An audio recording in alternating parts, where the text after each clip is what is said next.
I'm joined today by Sarah Breskman Cosme, and you're a holistic hypnotist from the QHHT method, right? That stands for Quantum Healing Hypnosis Technique. You're also a best-selling author. One of your books is A Hypnotist's Journey to Atlantis. Really exciting to connect with you. I saw you on Instagram, and there was something about how you're connecting people with their higher consciousness, right? So that they can access information and find the healing that lies within. And that for me, I was like, oh my gosh, there's so many synchronicities between that and the womb healing work that I'm helping women with. So I'd really love to question you around that, delve deeper into it. I'm more on a shamanic side of healing, kind of getting into that hypnosis trance state. Anyway, so I can't wait to get into this and chat with you. So thank you so much for being here today, Sarah. Thank you so much for having me. I love topics like this. I love talking about how people can help themselves heal themselves, because it's so helpful. People don't know where to turn. Totally. And now we're going to talk about where they can turn. So let's just start with a summary. Can you summarize what QHHT is for those that are new to it? Sure, I do Delores Cannon's method. And basically, what it is regressing someone to the deepest level of trance, regressing them to either a past life or lives or wherever they're shown. And that's always in order to get valuable information, even about their current lifetime, how it correlates with whatever they're being shown. And then in a QHHT session, you access their higher consciousness, which is actually very easy when a person is in that state. And it's amazing because when you access that part of a person, then they can find out anything they've ever wanted to know. I mean, people come in with all different kinds of questions, but I think the most profound thing to witness is the healing. Just basically, it's so easy in these sessions because a person's finding out the information directly from themselves. And it's like speaking directly with your gut instinct, so to speak. It's almost like you take out the middleman and you go directly to the source that's trying to communicate with you. Because in our day-to-day lives, we're so bogged down with all these thoughts and all these things we have to do. But when you have a session or you quiet your mind, you're getting relaxed, you're just tuning into yourself and you can find out the messages directly. There's something I absolutely loved. There was a post you had on Instagram recently, and you wrote, illnesses don't happen for a terrible reason. It's our body communicating with us. So, what is Yeah. it that you find out when people with illnesses come to you? You know, even Dolores and her daughter Julia understood this. And I think most people that do this work or any kind of work, even like Reiki or energy healing, they come across this.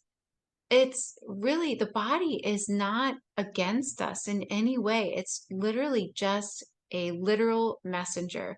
So the body will send us signs, or in the form of even an illness if we're not getting the message. Like, this is just a good example. Say, for instance, your back, you bend over, and all of a sudden, it seems like just the bending over cause this backache that you have. But really, that's not the case. That was just the catalyst to the backache. But the backache has a deeper meaning. When you understand the meaning your body is sending you, then you can release the message. So, for instance, for most people with some type of lower back issue, there's a feeling of being unsupported in their lives. If they can learn how to support themselves or feel more supported, then the backache actually literally goes away. Same with the different body messages. Like when a client comes in and they have like a left hand issue, like maybe they have arthritis in their left hand. We're told from birth that when you have any illness or issue in your body that you need to go seek help outside of yourself. But that is never has never been the actual case. We were supposed to learn, and we should start to learn, that we're supposed to seek the help from deep within ourselves. So like a left hand issue is most of the time holding on to something too tightly to the past. The higher consciousness of my clients is always telling my clients to start letting things go, like process them and let them go. We're not supposed to hold on to the past over and over and over again. It only hurts ourselves. And the body sends us messages in order to help us on our path. So say all of a sudden you get some illness, like breast cancer is a good example. Breast cancer, depending on which breast it is usually a call to either you need to start nurturing yourself, like right now, if an issue is happening on the right side of the body, it's usually something happening right now in your life. If the issue is happening on the left side of the body, it's usually the past. So wherever the illness or issue is within your body, you can kind of read what the body is sending you and then work on doing that work so that you can release the message, if that makes sense. That's so interesting, because I work with womb healing, and it's so often that ovarian cysts are appearing on the left side more often than the right side. It's just so interesting And to delve ovarian into. cysts, a lot, it's interesting because a lot of my clients will get a cyst in either in their ovaries or a uterus or a fibroid cyst. Well, the fibroids oftentimes are miscarriages, or sometimes if they've had an abortion and they feel guilty about it. And so, I mean, I know everybody has different belief systems, but the higher consciousness is always telling my clients to release guilt about anything. Guilt doesn't serve anybody anything. So, whatever your belief systems are, if you have guilt, nobody wants you to feel that guilt. You're the one feeling guilty. There's nobody mad at you but yourself for anything. Yeah, so the energies of what's within are really at the root cause of what's like blocking us. So our actual cells hold the memories, right, that we can access. Right. And we're supposed to, yes, exactly. And we're supposed to like let things go.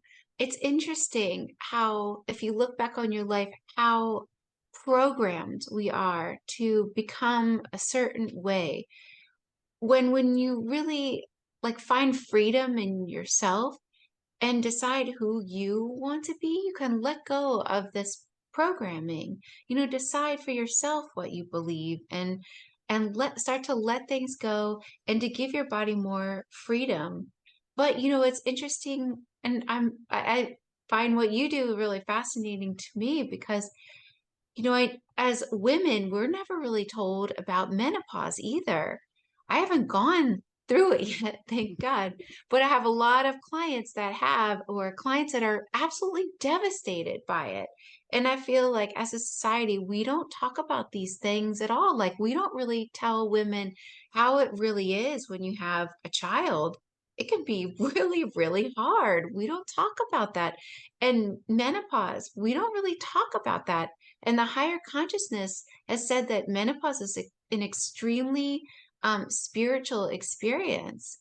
They've said that it's a blessing, that women get this blessing and and they're lucky to have it, that menopause kind of forces you to become the person that you want to be. So depending on whatever symptom you have, that's unique to you. That's why not all women have the same symptoms, because they're deep messages and they try to force you into alignment with who you really are. Just like the higher self has said, when women going through menopause gain weight in their belly, like that's your creative center, the higher consciousness had said. They said that women usually carry and create for others up to a certain point, and then they hit this menopause, and then they're able to create what it is they want. And if they're starting to gain weight there, it means there's energy building up for this birth of whatever you're supposed to create. The body is such a literal messenger, and these different things that we go through in our lives are very deep spiritual experiences. And it's really great when people are open to listening to their body. But what about when they're not? What's happening then? I guess you're not having these people come to you, and Oh how is no, that for you? Yeah. I do have I do have a lot of people, and it's not their fault. They've just been told never to listen to their body. So they've been told, if your body gives you this message or illness, that you did something wrong. And that's not the case at all. sometimes we even choose to have an illness that will help us, it will teach us so much, and it will help us align with our path. But some people don't know how to listen to their body because they've never been taught that. So they've been taught, go to the doctor, follow this protocol. There's no other choice if you have an illness. And that's not the case. Unfortunately, we never really were taught this in school or learned. But what usually happens is you'll start to receive messages. Say your messages are like, this is just an example. You need to stand up for yourself. You know this intuitively. You feel like you need to stand up for yourself, but you just can't seem to do it. You don't want to listen. You push it away. Then slowly you get a small little issue. Like usually not standing up for yourself. It depends on what kind of not standing up for yourself. If you really have poor boundaries, you might have a skin issue, maybe like an open sore. That's like a typical message of not having good boundaries. Your skin is a boundary system. So it's a literal message. You have a lot of open sores. You're not standing up for yourself. You're still not listening. Say you're still not listening. Then you might have issues with your legs. Maybe you have sores on your legs and they get worse and worse and worse. What you're supposed to do, what we need to learn is that anything that we have to start getting quiet and listening to ourselves. And you will get these messages if you listen to yourself. Of course, a session, like what you do or what people do in QHHT helps because you have a guide there asking the questions that you want to ask, and you can help them quiet their mind. Once you get the message, you don't need it anymore. You don't need the message. So say you get, okay, I need to stand up for myself. Well, what exactly do I need to do? Because don't want the message anymore. And what if your higher self just tells you something simple?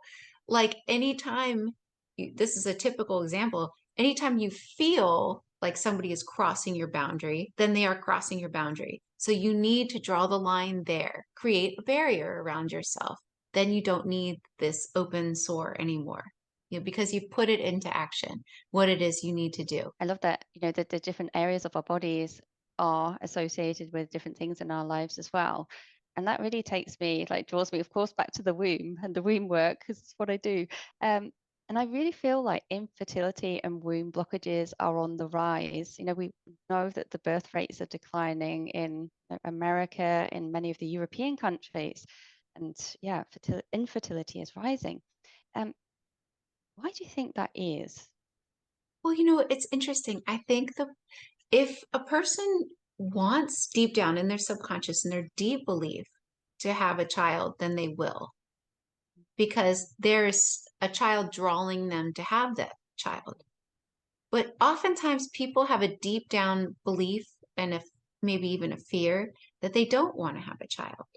And I think there's more people like that than people want to admit. And I think that sometimes when a person is facing infertility, it's because there's a part of them that doesn't want that child, that's not ready. Either maybe they don't want to bring a child in right now, or they're not ready, or they're in the wrong relationship.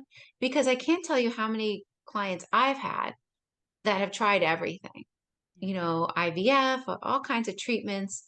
And in their sessions, they find out either they're in the wrong relationship, they don't feel they want to have a child for whatever reason, they've made a contract not to do that this life, or whatever. And I think what happens is a lot of people feel almost like pressure to have a child or to conform with society. And it's the pressure that's driving them to seek these treatments more than what they deeply, truly want. And what also is interesting is when people are in their sessions, say they've adopted a child, they find out that there was a reason why they adopted that child, that there was an agreement before birth. Had they been able to give birth naturally, they wouldn't have met this child. So they were supposed to not be fertile for that reason, because motherhood looks different for everyone. You don't have to have a child biologically to be an actual mother to that child. You could have planned way before birth to be with that soul. Thank you. That's really eye-opening, isn't it? That there's just so many other things at work, so many different energies at work around all of this. And yeah, there's so much stress and pushing ourselves, whereas being in tune with that higher self and letting things flow is where we're going to find the messages, the answers from. Like Right. talking about then young babies, right? I absolutely love it when you hold a young baby and you can feel that connection with source is still there, where we came from. And it was in fact from my second baby boy that I received really clear visions about where he was from, which took me into my shamanic studies because I just really wanted to learn how to travel more into there. Around that, like what happens then when we come to Earth and when we were born? Because we are so connected and in our flow, and then all of a sudden we disconnect. Why Well, do we close ourselves off? I know, isn't it interesting? Well, the way the higher consciousness has explained it is this is a game. So when you come into an incarnation, you know that beforehand, and you're coming from a place of knowing everything. But yet you know you're going to go through this forgetfulness in order to play this game. One of the things that we do when we're here, when we're incarnated, is we're trying to remember that we are actually source. That's how other beings have ascended as a collective. So you come in and you forget. And it's really interesting when people describe being born, because the way they describe it is like, when you're waking up from a dream and you're in that in-between state. So most baby souls describe it like this. So they're coming, they know everything, and they're like starting to leave, and they're a little nervous. They're like, oh my gosh, am I really going to go through with this? But they all of a sudden feel this strong, like I don't know how to explain how strong they feel. The desire to be with their mother is just as strong as how much they love source. They can all of a sudden start, they want to be with their mother so badly that they're willing to do it, or be with, that feeling. So then they can hear noises as they start to come through the birth canal. They can feel their mother. They know everything their mother's thinking. They know what's going on in the room, but most important is the mother. That's the big draw for the baby soul. Then they come out. If they are separated, it's devastating. I mean, devastating for this baby soul. It just wants to be with its mother. It can smell the mother. It's like, oh my God, I'm with the mother. It's so precious to go with a baby soul through the birth experience. Yeah, so skin to skin straight away. That's so important. I'm so glad that nurses did that with me. And, I always thought, babies cry a lot. And, that not all babies cry a lot, but many. And is it this, is it because this remembering is still there inside and they're like, where have I come to? Why have I done this? Well, they Explanation of our own describe colic. it's hard because they're so supported and nurtured in this like warm environment, and they feel, like this, they feel so much. They still have connections with the other side. Not all souls really go into the body until right before birth. Sometimes they hover and they're, witnessing a lot of things, and a lot of them explain that they're kind of like outside the mother's body watching, and then they will fully go in right before birth, or they'll go in and out. They'll be in the womb, they'll come out. Depends, but um, it's like it's very different when they come out and it's cold, and it's like, oh my gosh, what's happening? The lights hurt their eyes. Oh, that's what they, remember, and things like that. So, I think it's really shocking a little bit, but yes, they do explain they still remember. I think most children actually remember a lot more than they say until they're about like even 7. Can you tell us a bit about your book, the journey to Atlantis and how that came about? And it's not just one client that's been there, is it? When Yeah. you regress people, or hypnotize people, they're going through similar experiences and out of this otherly worlds that yes, they're remembering. It's just so fascinating. Share Oh a my bit gosh, more with I us about think it's that. so fascinating. It's so fun for me because I love finding all these things out. I never know what I'm going to be shown next. And it was never my intention to learn about any of this stuff. So it always feels like it's happening by accident. But I got into this work basically because I wanted to help other people, but I wanted to take the QHHT class, and it was all of a sudden in Florida. And I needed somebody to regress and put under hypnosis and take that video submission to my class. And so I asked one of my friends, just one of my friends I had been friends with for a long time. And I told her what I was doing and if she would volunteer and I would videotape her.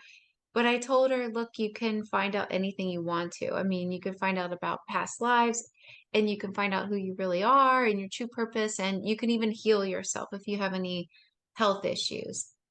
And she said, "Oh my gosh, that's what you do because I have this brain condition called she had this brain condition called pseudotumor cerebri, and basically what it is it's the flooding of her spinal fluid in her brain, and it was causing like a severe issue. She had a she was they thought she might get a stroke and she was losing vision out of her left eye. So it was very severe. And because of that, she was working with this team of specialists at the University of Miami in Florida. And they told her there's no cure for this. So the best we can do is put you on this heavy duty medication. Well, she was 32 years old and she just had another, child. She just would do anything. So she said, yes, I'll be your volunteer, even though she wasn't into any of this stuff. Like she wasn't into past lives. She wasn't into, any of the stuff I'm into. She was just, not into that. I knew this because we were friends for like 10 years.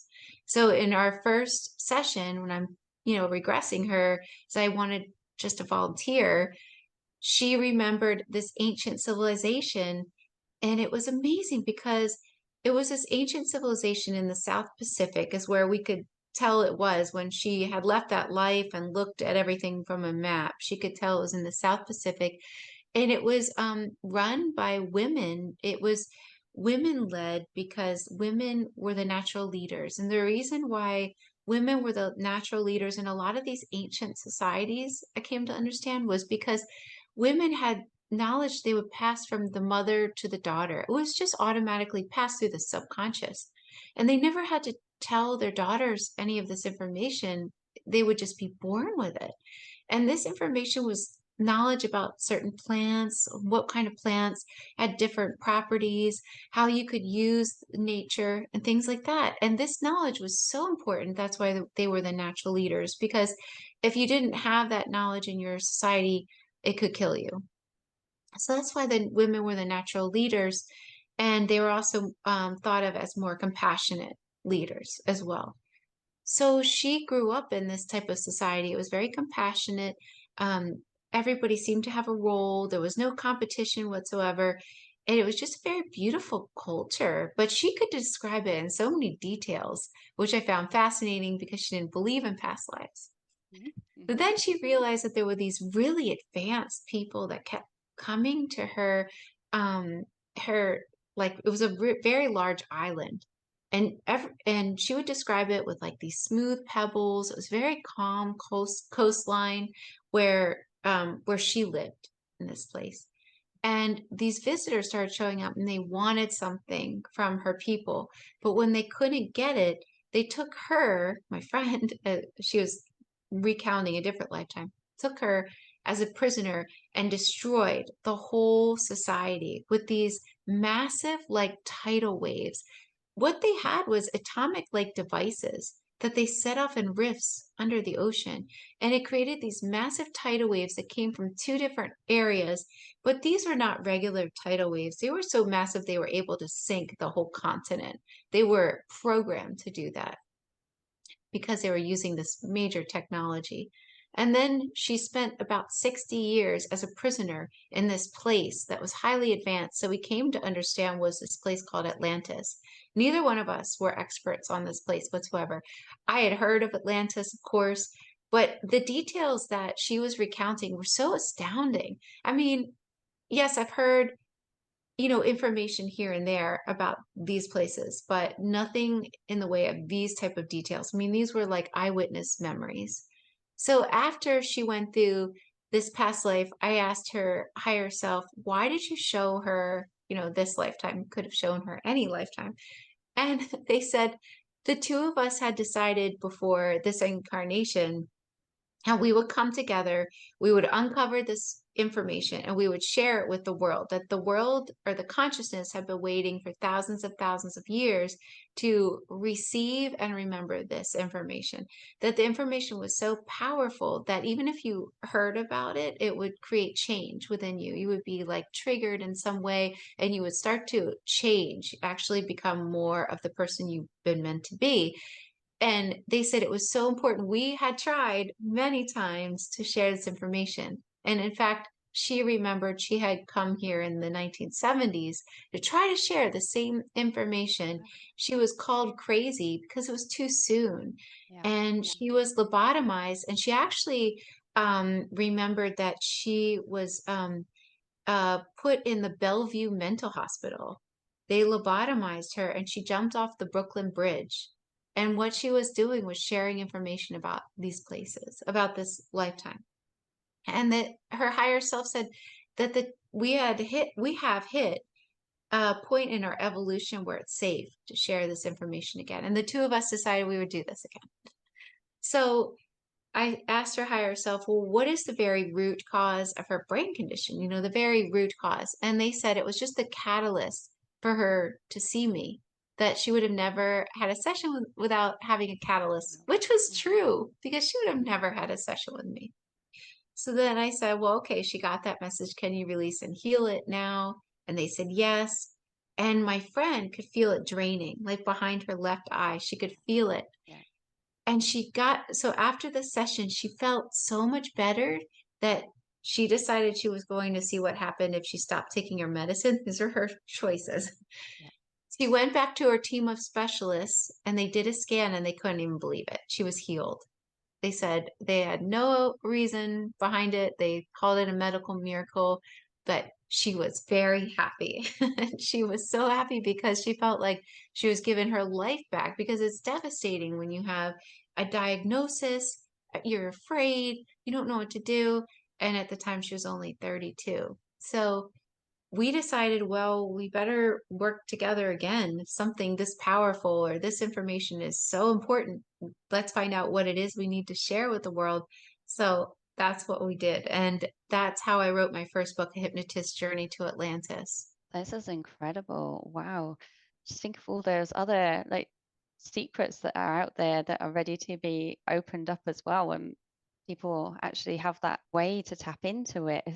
That there is, like you said, there's a time. There's a time that it's meant to be done, isn't it? Because she Yeah. found you for a reason. You came and asked her. It was all timing, and then you've just opened up so much. I did have an experience with Atlantis. Gosh, it was like when I first got into energy healing, and there was a lady who was writing a book about, and we did these like journeying to Atlantis. And I remember being there, and like the dolphins, you could speak with the dolphins, and it was just such a Uh-huh. beautiful place. But so many like little memories of it. I read that book. Well, as soon as I read that book, that it's just I'm just gonna know. Yeah, I was really surprised because I am just the messenger. I've always been just the scribe, and I don't write these books. I'm just the messenger transcribing the information that comes from all these clients when they're under hypnosis. The higher self writes the books.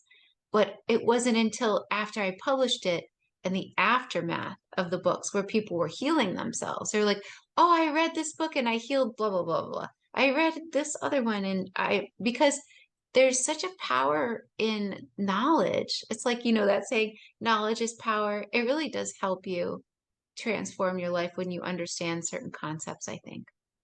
Wow. So I have a feeling there's many more books to come. I'm almost done my fourth one. So, yeah. Yay. Oh, wow. Are we allowed to know the title already?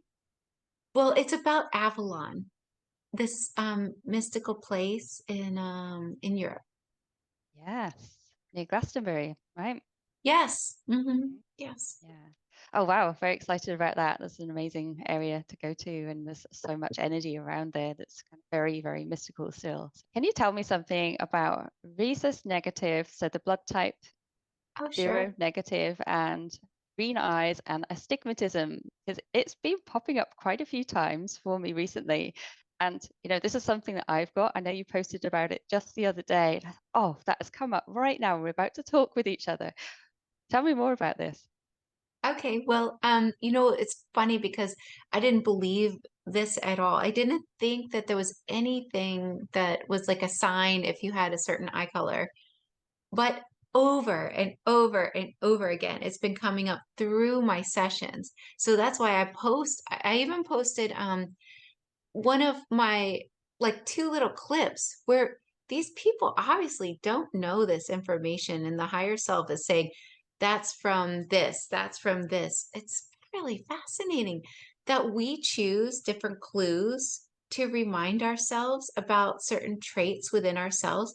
So basically, what one thing that we often do is that different things will show up in our physicality, and we're supposed to use that as a clue to start to go inward. So our irises hold the blueprint of our soul. I never knew this before.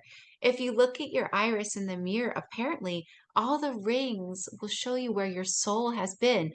Another thing the higher self has told me is that when you look into the eyes of somebody else, even a stranger, your soul is downloading where it's been to the other soul.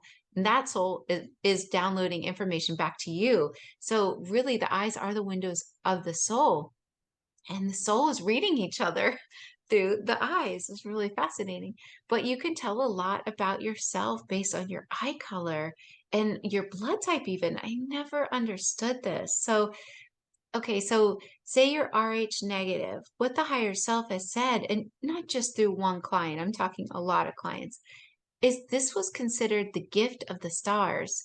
The gift of the stars meant that the hybridization program would work because it's like two different species, multiple different species actually incarnated. We are like um, we have a lot of different genetics, but the Rh negative blood is really interesting. It comes with a personality type, and that personality type is leadership.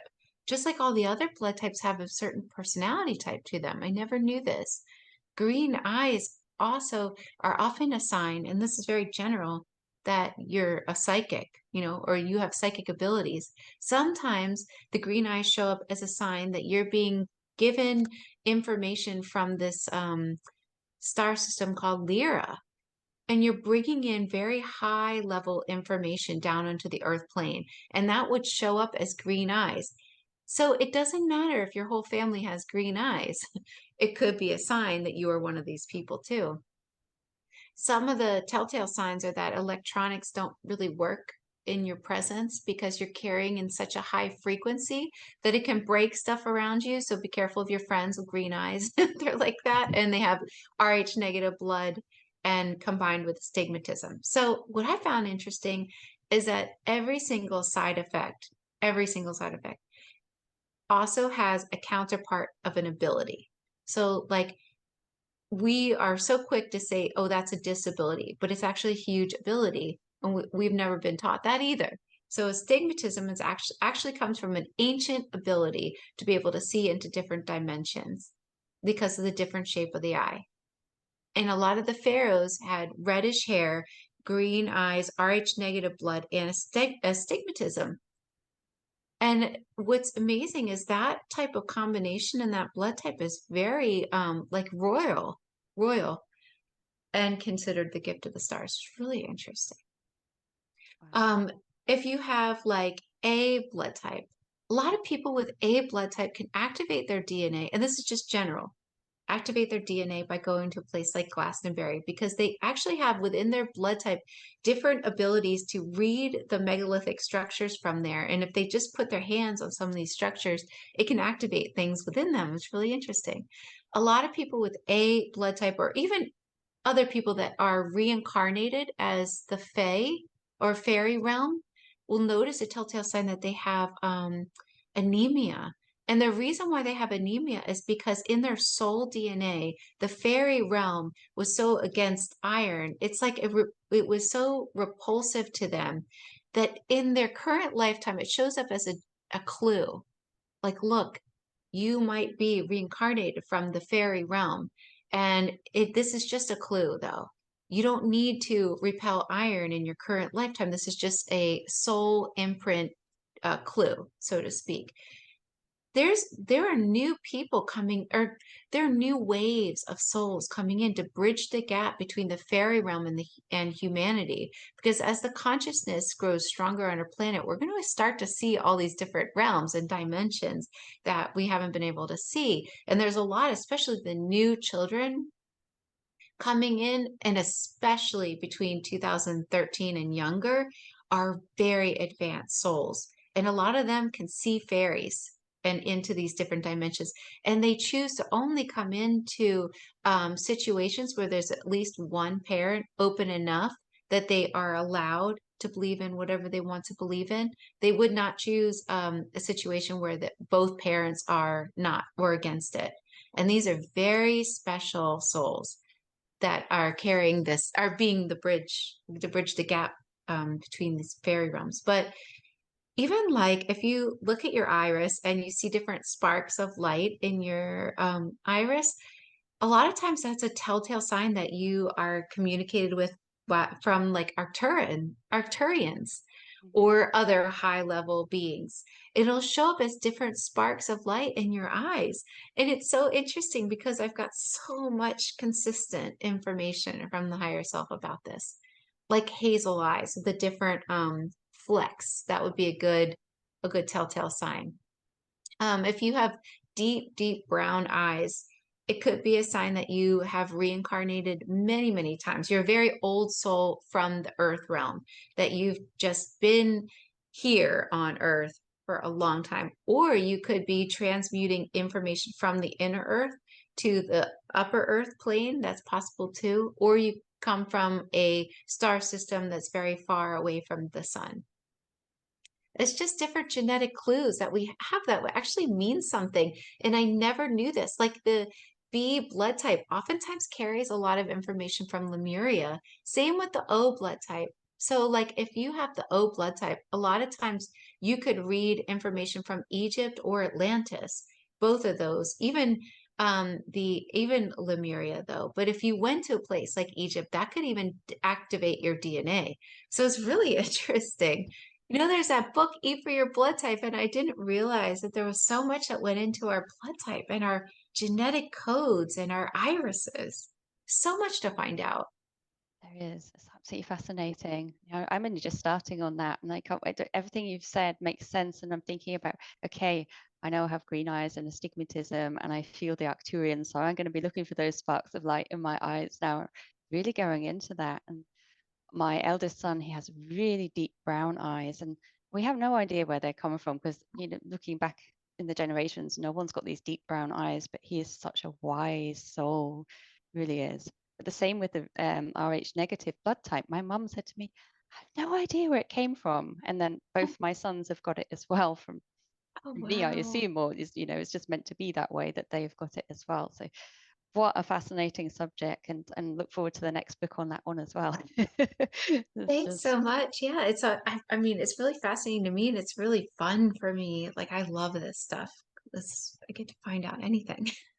yeah, well, it helps us to understand ourselves so much better as well, doesn't it, on a different level? Even like Okay. different signs will show up on our bodies. I mean, some people will have like a triangle formation of like different freckles, or there's one sign like if on the left arch of your foot, if you have like right on the arch like a beauty mark or like what looks like a freckle, that's usually a telltale sign that you're incarnated from this water planet in the Sirius star system. And they all have this little mark on their foot. It's like really interesting. And then the different like signs that show up on our body, like formations that look like they're just freckles, but they're not just freckles. Yeah, I've got many, and I used to join them up as a child, and like the plow that we can see, one of the biggest in the stars in the night sky. I have the plow on my arm here, and as a child, I had a diamond here. They kind of changed over time though. I just remember joining the dots and seeing what patterns I could make out of them. It's fascinating. I'll be I looking mean, at my but see, left. that's a clue. That's a perfect example of like a star system because we're all tethered to an individual star system, like our originating star system. And you could tell which one is yours or which one basically tethered to by which one you're drawn to. Oh, wow. Wow. I'm looking into that as well now. Wow. I'm so loving this, loving this. If there was one thing each person could do every single day to connect with their true self, their higher self, what would that be? Well, I think the easiest thing that people can do, especially right now, since the consciousness of the planet is getting so strong, that if they have trouble connecting with their inner voice or their inner self, they can just do like this cheat method and go out into nature.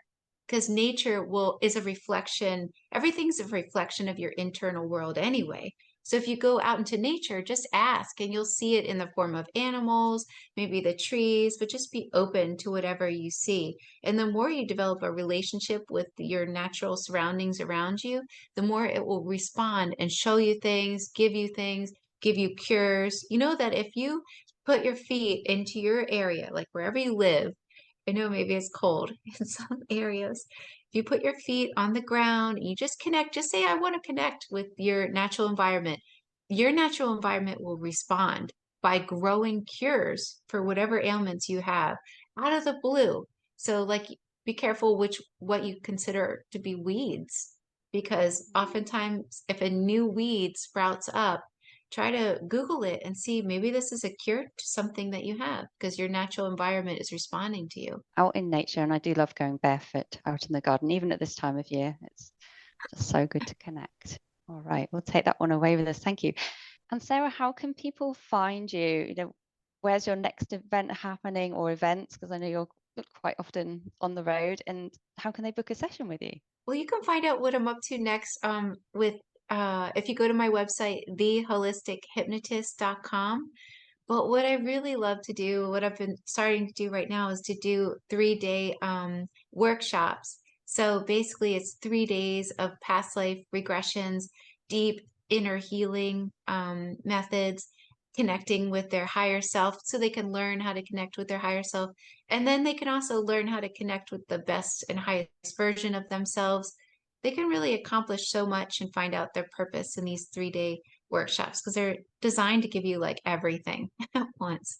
But you can find out about all of that on my website. And I'll be speaking at the Conscious Life Expo in LA. I know you're quite far from LA, but this is one of my favorite conferences every year. It's just huge and there's so many different things you can see, but I'm going to be talking about how people can actually activate the wisdom that's deep within them and how they can really align to their true purpose and they can really be the person that they came and incarnated to be. I'm going to share a lot of information about that. And yeah, I have a lot. I have my fourth book should be done like maybe I don't know. It's definitely going to be after the first of the year, but maybe 4 months. Exciting.